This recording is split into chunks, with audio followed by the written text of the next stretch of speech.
ये आकाशवाणी रायपुर है। छत्तीसगढ़ी समाचार बुलेटिन के संग किरण वर्मा के जय जोहार।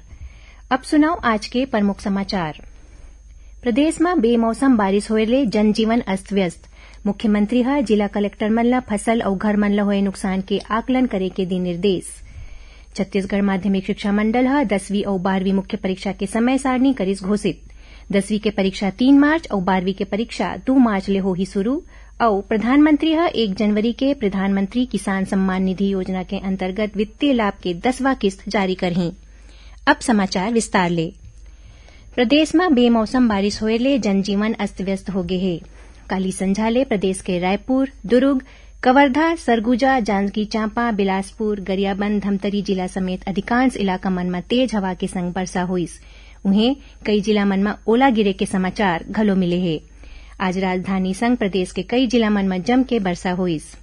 इति गरियाबंद जिला में होए बेमौसम वर्षा के बाद 68 धान खरीदी केंद्र मन ले 45 केंद्र मन में अवैया 2 दिन बर खरीदी ऊपर रोक लगा दे गे है।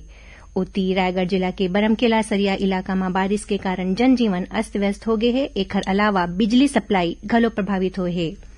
उन्हें रेलवे के OHE तार टूटे के कारण लगभग 2 घंटा ट्रेन के परिचालन प्रभावित रहीस। एती बिलासपुर जिला के बेलगहना गांव के चिड़ई भाटा इलाका में गाज गिरे ले 7 मवेशी के मौत हो गए।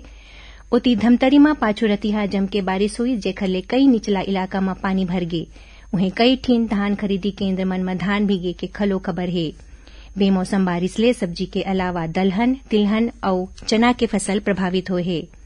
मौसम विभाग ले मिले जानकारी अनुसार प्रदेश के सीमावर्ती राज्य मन ऊपर एक कम दबाव के क्षेत्र बने हुए हैं, जेकर असर ले आज अउ काली अधिकांश हिस्सा मन में हल्का ले मध्यम वर्षा होए के संभावना है। उन्हें मध्य छत्तीसगढ़ के पूर्वी भाग में तेज बारिश होए के आसार है। कुछ एक जगह मन में गरज चमक के संग गाज गिरे के चेतावनी घलो दे गे है। इही बीच मुख्यमंत्री भूपेश बघेल सब्बो जिला कलेक्टर मन ल बेमौसम बारिश अउ करा के कारण फसल अउ घर मन ल होए नुकसान के जल्दी आकलन करे के निर्देश दिन है। श्री बघेल ह संग्रहण केंद्र मन में राखे के धान ल बचाए बर केप कवर लगाए अउ पानी निकासी की व्यवस्था सुनिश्चित करे बर किहिन। छत्तीसगढ़ माध्यमिक शिक्षा मंडल ह 10वीं अउ 12वीं मुख्य परीक्षा के समय सारणी घोषित कर दे है। एकर अनुसार 10वीं के परीक्षा 3 मार्च ले शुरू होही, जौन ह 23 मार्च तक चलही। उन्हें 12वीं के परीक्षा 2 मार्च ले शुरू होके 30 मार्च तक चलही। एकर अलावा शारीरिक प्रशिक्षण पत्रोपाधि परीक्षा प्रथम और द्वितीय वर्ष 3 मार्च ले शुरू होही और 11 मार्च तक चलही। इस जम्मो परीक्षा बिहनिया 9 बजे ले मझनिया 12:15 तक आयोजित करे जाही। विस्तृत समय सारणी मंडल के वेबसाइट में उपलब्ध है। प्रधानमंत्री नरेंद्र मोदी 1 जनवरी के प्रधानमंत्री किसान सम्मान निधि योजना के अंतर्गत वित्तीय लाभ के 10वां किस्त जारी करही। 20,000 करोड़ रुपया ले ज्यादा के राशि 10 करोड़ ले ज्यादा लाभार्थी मन ल उपलब्ध कराए जाही। प्रधानमंत्री किसान योजना के तहत पात्र किसान परिवार ला हरेक बछर 6,000 रुपया के वित्तीय लाभ उपलब्ध कराए जाथे। किसान मन ला अब तक 1,60,000 करोड़ रुपया ले ज्यादा के धनराशि उपलब्ध कराए जा चुके हैं। प्रदेश के सहायक शिक्षक मन अपन हड़ताल वापस लेके फैसला करीन है। बताया जाता है कि सहायक शिक्षक फेडरेशन के प्रतिनिधि मंडल ह मुख्यमंत्री भूपेश बघेल के संग हुए भेंट के बाद हड़ताल समाप्त करे के फैसला लिस। बता दन कि पाछू 18 दिन ले सहायक शिक्षक राजधानी रायपुर में हड़ताल करत रहीन। केंद्र सरकार ह चुनाव ड्यूटी कर्मचारी मन ल अग्रिम पंक्ति के कार्यकर्ता जैसे जरूरी डोज बर पात्र माने जाए के राज्य और केंद्र शासित प्रदेश मन ल नवा दिशा निर्देश जारी करे है। ज्यादा संक्रामक ओमिक्रॉन वेरिएंट के चिंता के बीच एहतियाती डोज लगाए जाए के शुरुआत करे जाथे। चिकित्साकर्मी, अग्रिम पंक्ति के स्वास्थ्यकर्मी और दूसर बीमारी ले ग्रस्त वरिष्ठ नागरिक 10 जनवरी ले ये डोज लगवा सकत हैं। स्वास्थ्य मंत्रालय ह कहे है कि 60 साल ले ज्यादा उम्र के लोगन मन ल दूसर बीमारी ल प्रमाणित करे बर डॉक्टर के प्रमाण पत्र या पर्ची जरूरी नहीं होही। छत्तीसगढ़ी समाचार बुलेटिन आप मन आकाशवाणी रायपुर ले सुनत हो। छत्तीसगढ़ के खबर ले है आपकी वास्ता और खबर के विश्वसनीयता ले है हमार वास्ता। आकाशवाणी समाचार रायपुर के प्रादेशिक समाचार बुलेटिन के संगे संग हमार समसामयिक कार्यक्रम आप रेडियो के संग अपन मोबाइल में घलो सुन सकत हो। आकाशवाणी समाचार फेसबुक, ट्विटर और यूट्यूब में घलो हावय। हमार फेसबुक पेज हरे Chhattisgarh news on AIR, Twitter handle CGAIR news और हमार यूट्यूब चैनल हरे छत्तीसगढ़ AIR न्यूज। तो अब रेडियो के संगे संग आपके मोबाइल के माध्यम ले हम आप तक पहुंचत हन। छत्तीसगढ़ के हर खबर पर सुनत रहो आकाशवाणी समाचार। अब आगू बढ़बो पांचे समाचार को ती। छत्तीसगढ़ में अब तक 3,06,94,000 ले ज्यादा कोरोना टीका लगाए जा चुके हैं। उन्हें कोरोना ले बचाव खातिर प्रदेश में 15 ले 18 बछर के किशोर किशोरी मन ला 3 जनवरी ले टीका लगाए जाही। एखर बर पात्र लाभार्थी 1 जनवरी ले कोपिन ऐप में अपन पंजीयन करा सकत हे। मुख्यमंत्री भूपेश बघेल ह पात्र नागरिक मन ले कोविन ऐप में पंजीयन करा के टीका लगवाए के अपील करिन। एती कोरोना टीकाकरण के राज्य नोडल अधिकारी डॉक्टर प्रियंका शुक्ला बताइन कि 15 ले 18 साल के अनुमानित 16,39,000 किशोर मन के टीकाकरण की तैयारी पूरा कर ले गे है। यही बीच प्रदेश में एक घाव फेर कोरोना संक्रमण के मामला में बढ़ोतरी देखे जाथे। काली प्रदेश में कोरोना संक्रमण के 69 नवा मामला आगू आईस।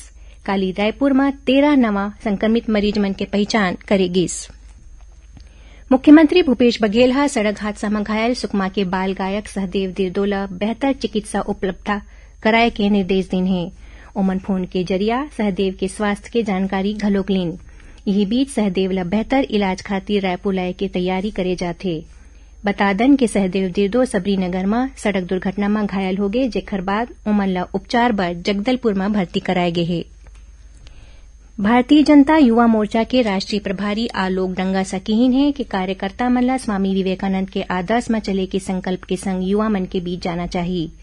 आज राजधानी रायपुर के प्रदेश भाजपा कार्यालय कुशाभाऊ ठाकरे परिसर में राखे गए भाजयुमो के बैठका में ओमन कहिन कि अवैया 12 जनवरी युवा दिवस के मौका में छत्तीसगढ़ के सब्बो जिला मन में मैराथन, संगोष्ठी और प्रश्नोत्तरी जैसे कार्यक्रम के माध्यम ले स्वामी विवेकानंद के आदर्श और सिद्धांत मन ला युवा मन तक पहुंचाए जाही।